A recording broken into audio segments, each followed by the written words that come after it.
Нийтийн тээврийн бодлогын газрын шалгагч нар болохоор одоо ингээд автобусанд зорж байгаа хүмүүсийн картыг цэнгэлж өгөөд бэлэн мөнгөө хайрцаг руугаа хийгээрээ банкны картанд банкныхаа картыг доор нь уншуулад смарт картаа болохоор дээр нь уншуулад ингэж явдсан шүү гэдэг зааварчилгаа өгж байгаа.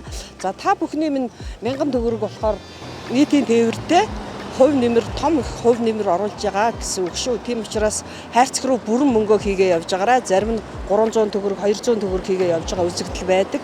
Тэр тухайн үед нь хүн болгон ухамсараараа бүгдөө сайхан 1000 төгрөгөө хийгээс орчиж байгаарай гэж уриалж байна. Автобус нөгөө игээд энэ харьяалах эмнэлгүүд дээр явна шүү дээ тийм ээ. Тэгэхээр энэ автобусынхаа бодлоор ингээд очиод заримдаа сууж мэдэхгүй байгаа, заримдаа мэдж байгаа. Тэгээд ер нь хаана ингээд цэгүүдээр нь очиод авч болдго юм уу ер нь? Даргооны нэг цэгийн үйлчлэгэн дээр паспорттойгоо очиод 6 сараар оршин сууж байгаа хаяг байгаа шүү дээ.